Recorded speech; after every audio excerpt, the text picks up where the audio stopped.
15 شعبان کی رات میں ہمارے ملکوں میں جو ہمارے عجمی ملک ہیں اس میں وہ کچھ ہو رہا ہے جو نہ میرے نبی نے کیا، نہ صحابہ نے کیا، نہ تابعین نے کیا۔ عجیب و غریب عبادات گھڑ لی ہیں، عجیب و غریب اس کے اعمال بنا لیے ہیں اپنی طرف سے، اور مسجدیں بھری ہوتی ہیں اور روشنیاں لگی ہوتی ہیں اور آتش بازی ہو رہی ہوتی ہے۔ میرے نبی نے اس رات کی فضیلت بتائی، عمل کوئی نہیں بتایا۔ جیسے یہاں کوئی صلاۃ تسبیح کی جماعت کرا رہے ہوتے ہیں، کوئی اجتماعی تہجد پڑھ رہے ہوتے ہیں، کوئی دیگیں چڑھا رہے ہوتے ہیں، کوئی آتش بازی کر رہے ہوتے ہیں، تو وہ اس میں اتنا غلو ہو گیا ہے کہ یہ بھی ٹھیک نہیں۔ اور کچھ علماء نے اس کے رد میں اس کا اتنا انکار کیا ہے کہ اس رات کی کوئی فضیلت ہے ہی نہیں، یہ بھی ٹھیک نہیں۔ اس بیچ کا راستہ، اس رات کی فضیلت میں جتنی احادیث ہیں وہ ضعیف ہیں، لیکن اتنی کثرت سے ہیں کہ ان سب کا مل کر جمع ہو کر کم از کم وہ حسن لغیر ہی تک تو پہنچ جاتی ہیں۔ اور ابن عثیمین رحمۃ اللہ علیہ نے بھی یہ لکھا ہے کہ زیادہ سے زیادہ ان احادیث کے مجموعے سے، چونکہ اگرچہ ضعیف ہیں لیکن کافی زیادہ ہیں، تو وہ حسن لغیر ہی تک پہنچ جاتی ہیں۔ تو حسن لغیر ہی سے کوئی عمل ثابت نہیں ہوتا، عمل ثابت ہوتا ہے صحیح حدیث کے سے۔ ایک احادیث کی کثرت سے روایات، اور ایک امت کا عمل، کہ امت کا بہت بڑا طبقہ صدیوں سے اس رات کا اہتمام کر رہا ہے، لیکن کچھ عرصہ پہلے تک اہتمام تھا دن میں روزہ رکھنا، رات کو کوئی نوافل پڑھ لینا، کوئی دو چار زیادہ پڑھ لینا، لیکن اب یہ ڈھول تماشے جو اب شروع ہوا ہے اس کا تو کوئی وجود ہی کوئی نہیں ہے۔ تو اس رات کو اللہ تعالیٰ نے مبارک بنایا، اور حدیث پاک میں آتا ہے کہ اللہ تعالیٰ اس رات میں ساری دنیا کے لوگوں کی بخشش فرماتا ہے سوائے 5 آدمیوں کے، 5 کے سوا سب اہل ایمان کی بخشش ہو جاتی۔ مشرک، المشرک، پہلا مشرک، دوسرا مشاحن، مشاحن کیسے کہتے ہیں؟ دل میں بغض رکھنے والا، کینہ رکھنے والا۔ تیسرا مسبل ازارہ، اپنے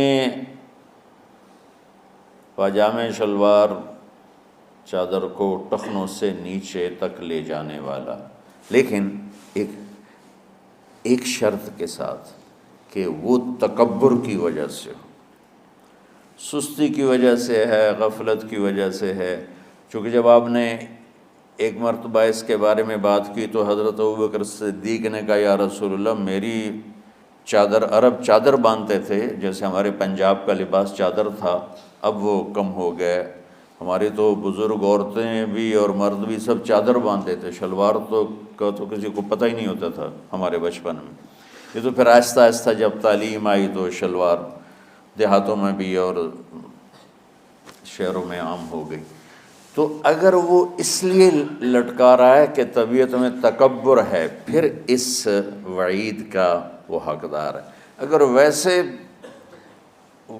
اس کی نیچے جا رہی ہے تو میرا مالک ایسا، وہ تو ہے ہی رحیم و کریم، ہے ہی رحیم و کریم، ہے ہی رحیم و کریم،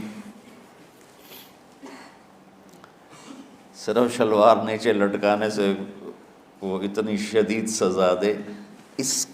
اگر اس کے پیچھے تکبر ہے، پھر ہے، یہ تکبر نہیں ہے تو انشاءاللہ وہ اس سے محفوظ ہوگا۔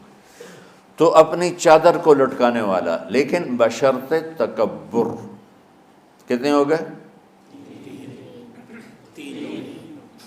عاق لوالدیہ، ماں باپ کا نافرمان، نافرمان ایسا کہ دکھ دینے والا. چھوٹی موٹی اونچ نیچ تو ہر بچے سے ہو جاتی ہے، نہیں، جن نے والدین کو ٹکڑے ٹکڑے کر دیا ہو اور ان کو دکھ دے دے دے دے کے ان کا سینہ چیر دیا ہو. چونکہ آپ کہتے ہیں پرزے پرزے کرنا کسی چیز کو، تو اپنے دکھ دے کر اپنی بدتمیزی کے ساتھ اس نے ماں باپ کا دل زخمی کر دیا ہو، ایک یہ نہیں معاف ہوتا. 5واں مدمن خمر، مسلسل شراب پینے والا، مستقل جو شراب کا عادی ہو. ان 5 کو مؤخر کر دیا جاتا ہے. معافی نہیں ہونے کا مطلب یہ نہیں کہ اللہ تعالیٰ کبھی معاف نہیں کرے گا. معافی نہ ہونے کا مطلب یہ ہے کہ یہ 5 ایسے گناہ ہیں کہ اس کی وجہ سے بخشش رک جاتی ہے.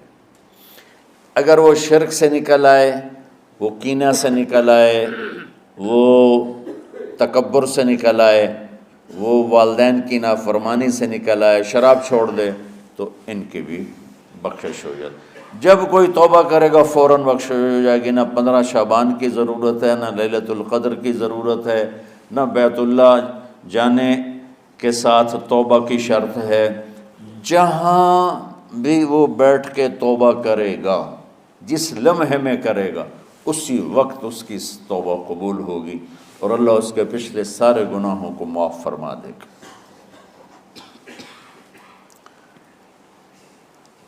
دن کا روزہ، رات کا قیام، زیادہ زیادہ قیام سے مراد نوافل ہیں. کوئی گھر میں پڑھ لے، کوئی مسجد میں پڑھ لے. نوافل، نفلی عبادات گھر میں ہی افضل ہوتی ہیں. میرے نبی سنتیں ہمیشہ گھر سے پڑھ کے آتے تھے. تہجد اپنے گھر میں پڑھتے تھے، مسجد میں نہیں پڑھتے تھے. سوائے اعتکاف کے آپ اپنے نوافل سنتیں سب گھر میں پڑھتے تھے اور مسجد میں صرف فرض آ کے ادا فرماتے تھے. اور اس کے بعد بیٹھنا ہوتا تھا تو بیٹھ جاتے تھے، اٹھنا ہوتا تھا تو اٹھ جاتے تھے. تو اعتدال اللہ کو ہر چیز میں پسند ہے. دنیا جو مختصر ہے اس میں کیسے پسند نہیں ہوگا؟ آخرت جیسے معاملے میں بھی اللہ ہم سے کہہ رہا ہے اعتدال، امتن وسطا. ایسے عیسائیوں کی طرح ترک دنیا بھی نہ کرو، یہودیوں کی طرح دنیا کے پیچھے نہ پڑ جاؤ. رزق کے حلال بھی کماؤ، اپنے بچوں کو بھی دیکھو، اپنے فرائض کو بھی دیکھو جو دنیاوی ہیں، اور اللہ سے بھی اپنا معاملہ ٹھیک کرو اور درست کرو. بعد کے زمانے میں صحابہ کے بعد سے ہی